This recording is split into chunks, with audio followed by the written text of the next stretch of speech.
Durante 2 años, esta entrevista permaneció en silencio. Hoy, por fin encuentra la luz. Luces del Siglo presenta. Sí, bueno, mi nombre es Leopoldo Rivera Rivera. Soy integrante del Movimiento Canábico Mexicano, que he fungido como representante durante varios años, y también soy presidente de la Asociación Mexicana de Estudios sobre Cannabis, ACE. Ayer precisamente estuvieron en la Cámara de Diputados integrantes del movimiento canábico. Estamos aquí con Leopoldo Rivera. El uso adulto de la marihuana. Integramos a la Cámara de Diputados un documento, justo lo que mandataba la Corte que debía regularse, que eran los derechos de los usuarios, parece haber sido ignorado. ¿Cuál es la meta principal del movimiento canábico en México y cómo esperan lograrla? Bueno, la meta del movimiento canábico no la vemos ni siquiera como mexicana, sino como una meta global, digamos, ¿no? Que la meta es muy clara y muy sencilla. Es acceso libre con las responsabilidades que implica la libertad y universal al cannabis. Acceso libre y universal al cannabis. Universal, todos los usos para todas las personas, ¿no? Que tú puedas usarla para hacer fibra, que esa fibra la puedes usar para hacer bioplásticos o para hacer papel o para hacer tela, o sea, para hacer lo que quieras, ¿no? Las semillas se pueden comer, se pueden hacer miles de productos con el cáñamo y bueno, aparte de la medicina, que ya es muy famoso, o sea, de la parte medicinal de la planta y por supuesto el derecho a usarla para, pues, uno gozarla, ¿no? Por los efectos que tiene. Entonces, eso es lo que buscamos, acceso libre y universal al cannabis. Perfecto. ¿Cómo lo vamos a lograr? Pues en un principio creíamos que era cambiando las leyes, pero en realidad lo hemos hecho, como lo estamos logrando en realidad es a través de la cultura, la información, el hacer encuentros, el conocer a otras personas interesadas en lo mismo, y eso ha generado una fuerza cultural que no existía hace 25 años, ¿no? Y que ha desvelado una subcultura que estaba subterránea y que ahora ha emergido con mucha fuerza y tiene múltiples manifestaciones o expresiones. Excelente, Leopoldo. Y bueno, ¿cuáles son los principales obstáculos que enfrenta el movimiento en su lucha por la legalización y la regularización del cannabis en sí? Pues básicamente la cerrazón política, ¿no? La falta de voluntad política para querer modificar en serio las cosas, aunque ya haya, digamos, precedentes como los de la Suprema Corte de Justicia de la Nación, que ya reconoció que los seres humanos nacidos en este país tenemos derecho a acceder al cannabis y a cultivarlo para nuestro consumo personal. Eso ya está reconocido. Todos lo han reconocido, también el Congreso lo ha reconocido, pero se ha negado sistemáticamente a legislar. No ha habido una ley que ya legisle este reconocimiento de la Suprema Corte de Justicia, ¿no? Y bueno, me parece que en algunos estados hay cierta voluntad de tolerar, ¿no? De no perseguir, lo cual ya también consideramos que es un avance importante, ¿no? Porque pues finalmente los consumidores no somos los responsables del problema que hay con las bandas delincuenciales que trafican drogas, ¿no? Y que ahora ya tienen muchos otros negocios. Entonces los obstáculos son la negativa sistemática de legislar, la omisión flagrante y que creo que debería tener implicaciones legales del Congreso de no legislar, a pesar de que hubo un mandato de la Suprema Corte y 3 prórrogas que se autodieron, digamos, y ni aún así legislaron. Y bueno, por otro, pues también que todavía hay algunos estados que pues persiguen a las personas usuarias, ¿no? O sea que todavía pareciera que somos delincuentes en algunas zonas del país y pues no, eso ya sería muy bueno que se fuera eliminando. A raíz de tu respuesta me surge también una pregunta que no estaba planteada, tú decides si contestarlo o no, pero yo he escuchado también el que este proceso de intentar como evadir este tema en cuestión política se ha dado también en torno al sistema capitalista, de que muchas son farmacéuticas que no les conviene, las tiendas de alcohol, o sea, como cuestiones en las que la cannabis podría disminuir mucho el consumo de otras sustancias o de otros servicios que al final de cuentas al sistema capitalista, y que seguro entre gobierno también estaría inmiscuido como activistas X o Y, podría estar afectando a que intente como evitar este tema. ¿Tú relacionarías esto? Sí lo relacionaría, pero de otro modo. Ok. El asunto es que a las farmacéuticas les conviene mucho que se legalice, ¿no? Okay. Porque pues de algún modo pues ellos quieren capitalizar todo este potencial que tiene la planta. Sin embargo, pareciera que quisieran hacerlo sin reconocer las libertades de las personas que lo usamos, no por usos medicinales, ¿no? Entonces ese ha sido como, pues por ellos ya se hubiera legislado como cualquier otro medicamento, ¿no? Pero pues no quieren aceptar que tengamos ese acceso a las personas. Ajá. Y que, bueno, también en sentido capitalista, si lo ves así, también es una forma de impedir que tengamos acceso a un recurso económico renovable, sumamente, que puede pues, cultivarse en casi todas las zonas del país y que, bueno, requeriría un proceso para adaptarlo más y para producir, pero es un recurso que ahí está y que ha servido a la humanidad durante milenios, hasta el siglo XIX. Todas las embarcaciones llevaban cáñamo, ¿no? Era como el petróleo. Entonces, ¿por qué no podemos acceder a ese recurso en este momento de la humanidad que tanto pues, necesitamos de recursos, pues, ¿no? Y sobre todo nuestros pueblos atrasados de América. ¿Cuál es tu opinión sobre la legislación actual propuesta para la legislación de la cannabis en México? ¿Crees que aborda adecuadamente las necesidades de los consumidores y de la industria? Pues es que el problema es que hay como 40 iniciativas, ya la verdad ya estoy un poco perdido, no sé cuál es la última que propusieron, pero las últimas que vimos ya no abordaba bien el asunto, no reconocía ciertos derechos que ya estaban ganados, ¿no? O sea, no iba en el sentido que marcó la Suprema Corte de Justicia. O sea, querían tener registro de las personas que cultivan.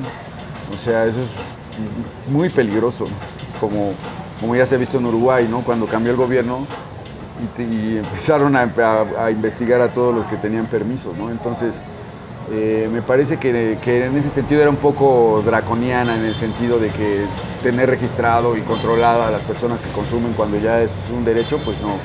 Me parece que no. Y pues respecto a la industria, pues sé que tampoco le dejó contentos a muchos de los que estaban en la industria, ¿no? O sea, también querían otros beneficios, ¿no? Y bueno, pues sí, lo ideal sería que fuera una legislación con justicia social también para las comunidades que lo cultivan. Me parece a mí que debería tomarse en cuenta y haber un piso parejo para estas comunidades con respecto a la industria que seguramente vendrá del extranjero, ¿no? Estamos en una sociedad de libre mercado, ¿no? Entonces seguro que va a haber industrias que van a venir a querer instaurarse acá, pero creo que debería haber un piso parejo con los productores de acá, ¿eh? Y creo que no estaba tan bien reflejado eso en las últimas iniciativas. Habría que revisarlas, en qué quedó, pero me parece que todavía le faltaba. ¿Cuáles son los beneficios médicos más importantes de la cannabis y cómo podrían ser aprovechados en el sistema de salud mexicano? Pues qué interesante pregunta.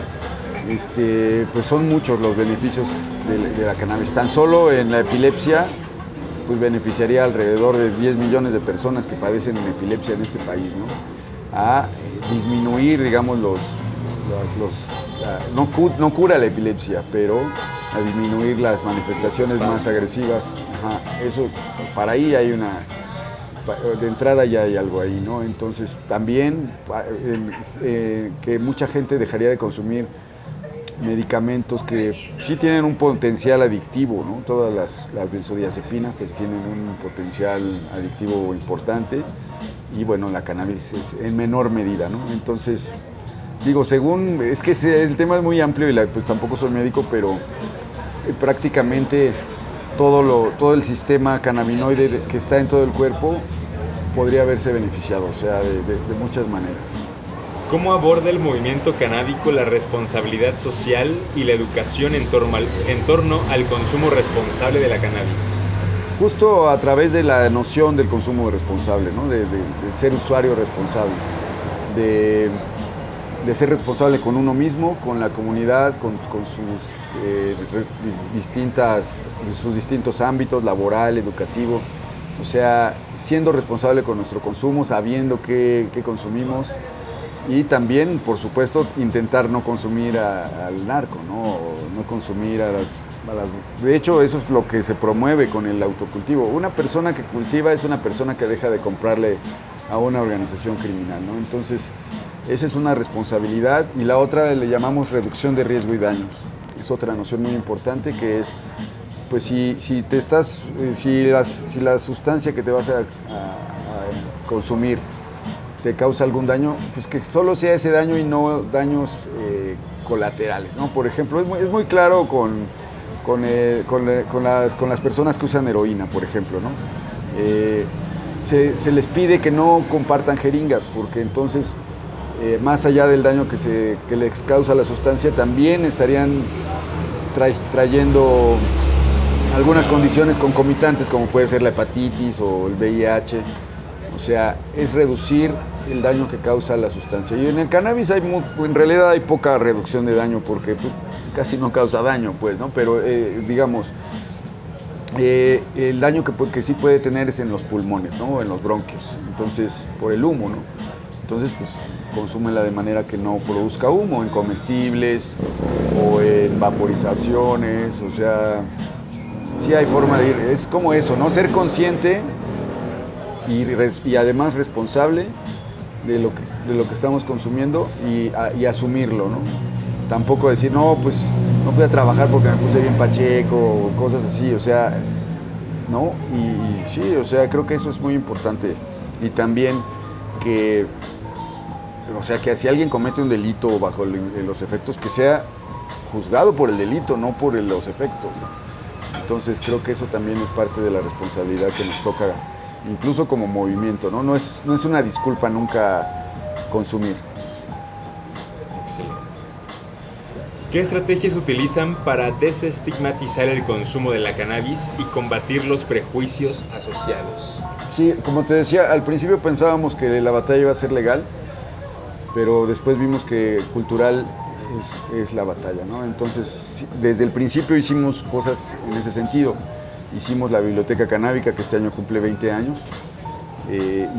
Hacemos la Semana Cultural Canábica, que este año cumple 12 años, que es una semana de actividades informativas, artísticas, educativas. Es decir, estamos permanentemente dando información al respecto del cannabis, ¿no? Y también festejando, también saliendo a la calle y diciendo, ¿sabes qué? Pues sí, somos pachecos, ¿y qué, no? ¿Qué? No hay nada extraordinario, ni somos superhéroes, ni tampoco villanos por hacerlo. Entonces somos personas comunes y corrientes, y eso es lo que todo el tiempo estamos tratando de dar a mostrar, ¿no? Somos ciudadanos como cualquiera otros, y eso lo decimos, y simbólicamente también nos interesa mucho. Tenemos una frase que a mí me gusta mucho, que es, si no podemos tomar las leyes, vamos a tomar el tiempo, ¿no? Y el tiempo lo estamos tomando de varias maneras, ¿no? El 4/20 ya es día de fiesta casi nacional, ¿no? Lo tomamos el primer sábado de mayo para la marcha, tomamos el 12 de octubre, que nosotros decimos, ese día hay que celebrar que llegó el cáñamo a América. Sabemos que probablemente llegó con los vikingos y con los chinos, bueno, pero este día sabemos que llegaron 80 toneladas de cáñamo en las 3 carabelas, ¿no? Entonces, pues eso, ¿no? Estamos permanentemente resimbolizando la presencia del cannabis en nuestro país, porque pues tiene mucho tiempo y es parte de nuestra cultura. Está en nuestra canción más famosa, ¿no? En el 4º verso de La Cucaracha aparece la marihuana. Entonces hay que reivindicarlo y esas son nuestras estrategias, retomar los espacios simbólicos, como, no me acuerdo qué escritor francés decía, convertir el estigma en emblema. Sí, o sea, la marihuana es un emblema de muchas cosas, ¿no? Principalmente de una cultura. ¿cuál es tu opinión sobre la participación de la industria privada en la producción y comercialización del cannabis en México? ¿Y cómo es que equilibra este movimiento el acceso justo y equitativo para los actores involucrados? Pues mira, nosotros nos hemos enfocado en defender a la persona usuaria, ¿no? La persona usuaria de cannabis. Y la verdad que no creo que haya problema en que entren las industrias extranjeras, van a entrar, porque pues, van a entrar, pero el problema es que pareciera que hay que elegir entre unos y otros y eso es lo que no hay que hacer, ¿no? El pastel es muy grande para todos y aunque hubiera empresas que la vendieran para uso personal, de todos modos habría gente que cultivaría pero esa gente que cultivaría no es competencia, o sea, no les quitaría nada del mercado, ¿no? Entonces, yo creo que, es un mal necesario incluso a veces, ¿no? Y de hecho el acceso libre implica también que puedas comprarla, ¿no? O sea, que si no puedes cultivar porque no tienes tiempo, espacio o no quieres, pues la libertad también podría ser que tú la fueras a comprar. Claro. Es necesario, pues, ¿no? Es un mal necesario o no es mal necesario, si pagan los correspondientes impuestos, creo que está bien, incluso está bien porque hay competencia y la competencia luego mejora mucho la calidad, ¿no? Pero el problema es ese, que no nos lo prohíban ahora a nosotros sacarlo de la tierra como es natural. Ajá, esa es la pelea que no entiendo por qué sucede. Por último, ¿qué planes o acciones tienen en mente para asegurarse que la legislación de la cannabis se implemente de manera efectiva y beneficiosa para la sociedad mexicana? Pues nuestro plan es estar cerca de la legislación, o sea, vigilar que no nos metan un gol, ¿no? Después de tanto tiempo, o sea, pero sí que ya suceda. Más que nada, nuestro plan es seguir presionando para que ya suceda. La ley también, bueno, tal vez no salga a nuestro gusto entero, pues, ¿no? Pero que ya salga, se podrá ir perfeccionando. Pero pues eso, presionar. Y por eso hacemos la marcha y también todas las actividades culturales que hacemos. Ahorita estamos en en un mes de festejos por los 20 años de la biblioteca. Todas son actividades informativas y también de políticas, ¿no? Porque nos asumimos como eso, como un movimiento político también, cultural pero político, que tiene un objetivo claro y que tiene pues la visión de que tiene que suceder y ser reconocido en las leyes, no nada más en la cultura, sino también en las leyes. Sí ha cambiado muchas cosas en nuestros 20 años, sí hemos visto cómo el lenguaje periodístico ha cambiado muchísimo. En los primeros años que salía la marcha en el periódico, yo me recuerdo de una columna muy graciosa que decía: ya solo falta que los delincuentes, que los ladrones salgan a pedir que se legalice el robo. Ya salieron los drogadictos a pedir que se legalice la marihuana. Así como es el lenguaje, ¿no? Uta.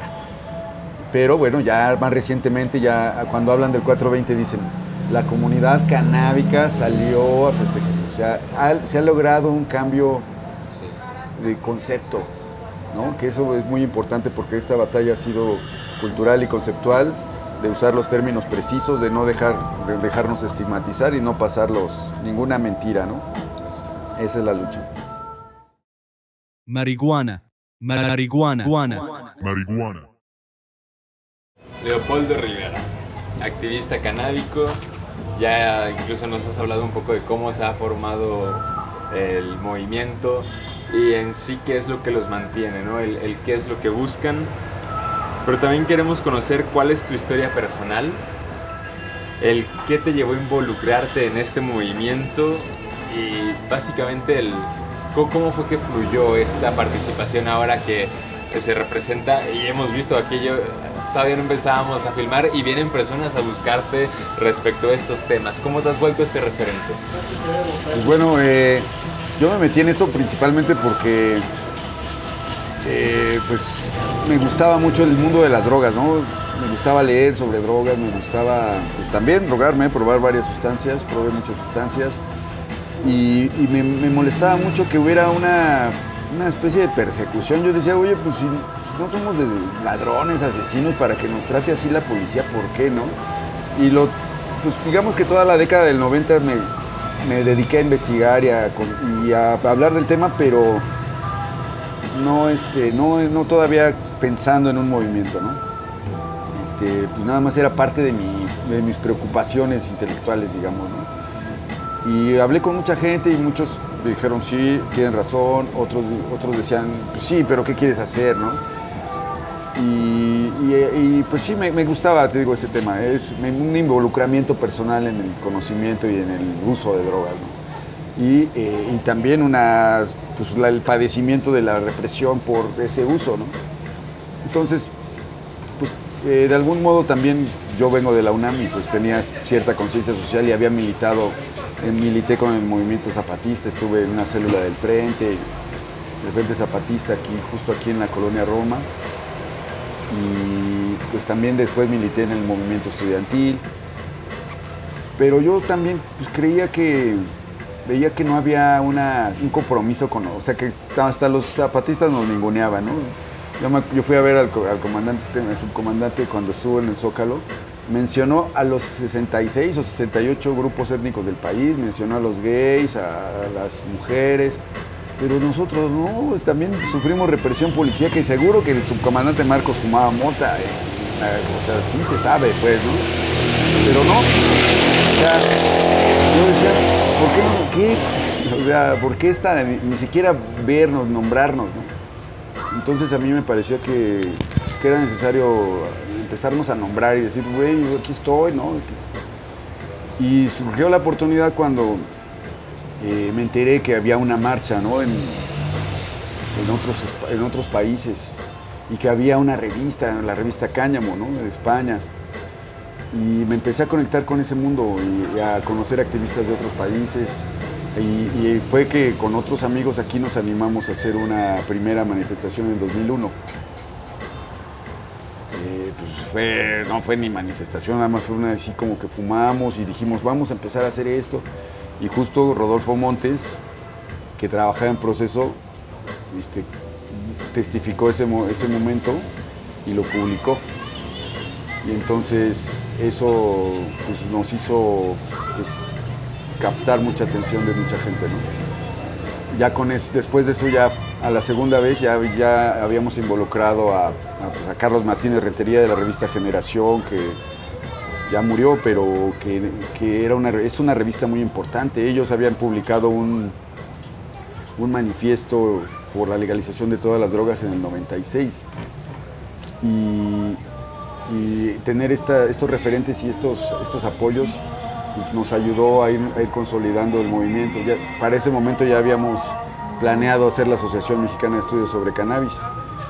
Y fue así que fue consolidándose, porque creíamos que era muy importante tener una asociación civil, porque eso le daba cara legal y formalidad a lo que estábamos haciendo y diciendo.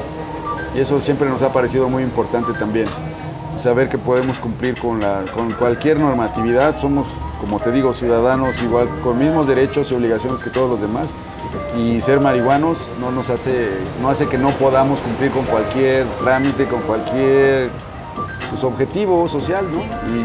Y sí, hicimos la asociación y es la primera que tiene en su nombre la palabra cannabis en el país, ¿no? Entonces, sí, eso fue muy bueno. Y la gente vio que éramos serios cuando vio que pues, sí estudiábamos el tema, ¿no? Realmente pues, nos involucré, pues, porque nos apasiona, pues. Nos gusta, bueno, a mí me gusta mucho saber de la planta y saber de sus posibilidades y de su historia, siempre ha sido muy importante. Sí, la cultura de la marihuana es muy antigua y también la inconformidad con la prohibición es muy antigua. Entonces, si tú te fijas en la historia del siglo pasado, hay aquí y allá momentos. Diego Rivera dijo, no, pues no solo hay que legalizar, hay que institucionalizar la marihuana. Luego vino el doctor Leopoldo Salazar Viniegra en los 40, que logró que en los 40 se legalizaran las drogas por 5 meses. O sea, hay expresión. Bueno, Tintán lo consideramos un héroe porque en las películas la menciona así fuera de guión, sin estigmatizar, pues de una manera pues, chistosa como es. ¿Y te gusta la música? Es mi debilidad. ¿Qué? Agustín Lara, o sea, aquí y allá hay expresiones. Y esas expresiones ya estaban también. O sea, estaba el manifiesto de Rentería. Estaba el otro manifiesto, el manifiesto Pacheco de Juan Pablo García Vallejo en el 85, muy importante, porque era la época de Caro Quintero. Pero la gran diferencia fue que nosotros hablamos en primera persona. Todos ellos fue siempre, no, pues hay que legalizar, no se asumieron. Ajá, exacto, sale. No se asumían. Y eso creo que es muy importante porque ya, ese es, digamos, nosotros decimos, el movimiento canábico nació al día siguiente de la prohibición porque seguro que hubo gente que se inconformó. No sabemos si lo dijeron, si no lo dijeron, pero seguro les cayó gordo que la policía los metiera a la cárcel. Bueno, los molestara. Entonces, en ese momento surgió el movimiento canábico, pero decimos que esta fase en la que estamos empezó en 2001, cuando nosotros dimos la cara y siendo ciudadanos de a pie como somos, pues dijimos, aquí estamos, ¿no? Mencionabas a Leopoldo Salazar Rivera. Viniegra. Ok, dije, a ver. Son mis dos tocayos, Diego Rivera sí. y Leopoldo Salazar Viniegra. Dije, a ver si hay familiaridad, pero vale. No, una chica del movimiento canábico de Uruguay me dice, ¿es verdad que Diego Rivera era tu abuelo?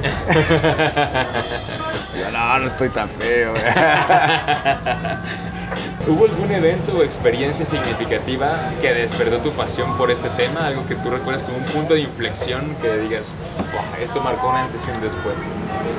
Pues sí, la verdad es que tuve varias como, no sé cómo se le llamaría, creo que epifanías, pero no, la epifanía tiene creo que más bien que ver con la divinidad, pero no, como varias revelaciones o varios diálogos conmigo mismo en los que dije, esta planta es increíble, o sea, yo que me considero alguien que quiere buscar que haya justicia social y que el mundo realmente sea para todos, digo, esta planta puede ayudar en muchas cosas.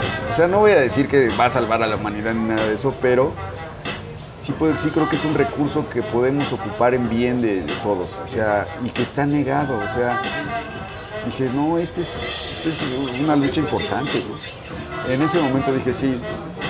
O sea, no solo porque me guste la marihuana, por supuesto que me gusta, pero comprendí que es una necesidad de nuestro tiempo. Si no ayuda, pues ni modo, pero no creo que perjudique, pues. Claro. ¿Cómo ha sido tu experiencia al enfrentar la estigmatización y los prejuicios asociados al consumo del cannabis? ¿Cuál ha sido desde tu propia trinchera personal este camino? No, pues antes de empezar este movimiento, pues sí, todo el tiempo, ¿no? Estabas fumando por algo, pues luego en la casa no se podía fumar y pues sí, te avientan a la policía o te tratan mal, te dicen marihuana así despectivamente. Bueno, te decían, ¿no? Después de haber salido con el movimiento, pues ya muy poca gente se atreve a criticarte por eso, ¿no? Porque sabes que tienes argumentos, ¿no? O sea, al principio nos invitaban a debatir y nos ponían a los de los centros de integración juvenil y así, y luego ya nos preguntaban, oigan, ¿no saben de alguien que esté en contra? Porque ya no querían debatir. Entonces ese estigma se ha ido derribando, al menos oficialmente. Ya solo de repente el presidente se atreve a decir que los consumidores son los que causan la violencia, está mal informado, pero realmente ya nadie cree eso. Eso ya es una noción del pasado. Entonces el estigma se ha ido derribando, todavía en algunas zonas del país todavía es muy fuerte, pero creo que a mí yo ya no lo padezco y si alguien se atreve a estigmatizarme, tendremos que discutirlo o platicar, ¿no? ¿Cómo es la comunidad canábica respecto al activismo? Pues mira, pues como te decía, muchos tienen sus propios objetivos, pero nos unimos cada cierto tiempo para hacer cosas masivas, ¿no? Como la marcha. Entonces tenemos canales de comunicación, pues WhatsApp, tenemos nuestro Facebook, el Movimiento Canábico Mexicano, y ahí convocamos a todos los que quieran participar en el movimiento, son bienvenidos, siempre y cuando pues cumplan con ciertas condiciones, ¿no? O sea, como que sea de respeto. Ajá, respeto y respeto básicamente, ¿no? O sea, que no se use para vender tampoco, ¿no? Porque sí, también se da mucho que pues, creen que el activismo es un negocio o que quieren apoyarse en él para hacer negocios. pues también, ¿no? Señalarles que no es por ahí, o sea, que no lo hacemos para eso. Si alguien lo puede hacer y combinarlo, bien, pero no es nuestro objetivo. ¿Puedes compartir alguna historia o testimonio que te haya conmovido profundamente y que refleje algún impacto positivo de cómo la cannabis puede tener un impacto positivo en la vida de alguna persona? Pues varias. Me acuerdo mucho de un chavo que en la UAM, no, en la UACM de Tezonco, se refirió a sí mismo como canábico. O sea, ya no se dijo pacheco, marihuano, no, yo soy canábico. Y desde que soy canábico he aprendido a estudiar mejor, porque decía que él que había buscado qué efectos le causaba la cannabis en el cuerpo, o sea, por eso decía que era canábico, ¿ves? Porque tenía una noción más allá del mero consumo. Entonces a mí me encantó eso, y del hecho también de autonombrarse canábico también me dije, qué buena, o sea, esto es, ¿no? Porque antes del 2001 casi ni se oía la palabra cannabis, pura marihuana, mota, así, ¿no? Entonces la cannabis empezó, ya permeó pues esta noción, y tal vez no fue la cannabis lo que hizo que este chavo viera un crecimiento, sino pues algo relacionado con la cannabis en realidad, porque lo hizo todo él, no lo hizo la planta. Eso me gustó mucho. ¿Cómo es que crees que estas historias pueden contribuir a cambiar la percepción pública sobre la cannabis?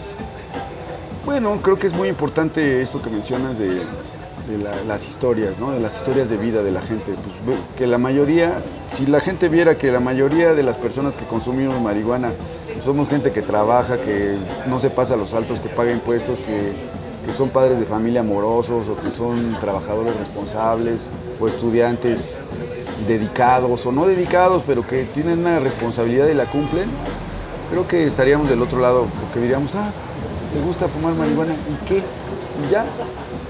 Creo que mucha gente, por el estigma, todavía se sigue ocultando, y pues tal vez se esté bien, porque pues todavía no toda la gente comprende. Pero sí, creo que las historias de vida y de mostrar que la marihuana no es capaz de cambiarte la vida para mal, ayudaría mucho. Y por último, ¿alguna canción o algunas canciones que nos recomiendes del tema? No, pues por supuesto la cucaracha, Marihuana de Oscar Chávez, el Marihuana Boogie, que canta Lalo Guerrero, el mismo de Las Ardillitas, y bueno, pues la Juanita del Tri, ¿no? Que por cierto estamos en Juanita. Estamos en la Juanita ¿Cuál Coffee es la Shop. ubicación? La Juanita Coffee Shop está en la Colonia Roma, en Insurgentes 230, pues muy cerca de la calle Colima, y pues bienvenidos todos aquí. Abrimos a las 4:20, excepto los domingos. Excelente. Ya por último, ¿cuál ha sido para ti la experiencia de estar aquí en la Ciudad de México compartiendo este espacio canábico? Porque no estás en cualquier lugar de México, afortunadamente estás en un lugar que, como te decía antes de la entrevista, puede permear realmente, y que la comunidad se une cuando hay una causa común. Sí, pues sí, ha sido muy interesante esta experiencia, ¿no? Sobre todo por eso que mencionas, es un punto de encuentro en el que la gente pues, puede ser, ¿no? O sea, aquí no tienen que esconderse para fumar, ¿no? No tienen que esconderse para ponchar, nadie los va a juzgar, ni criticar, ni molestar por esos hechos. Ha sido interesante porque, sin planearlo así, es un punto donde se ejercen las libertades. Verde acá, ya vas por el hueso, ya sabes, pero ya estamos curtidos, ¿no? Peores cosas han dicho. De fondo, Ya vamos. estamos listos.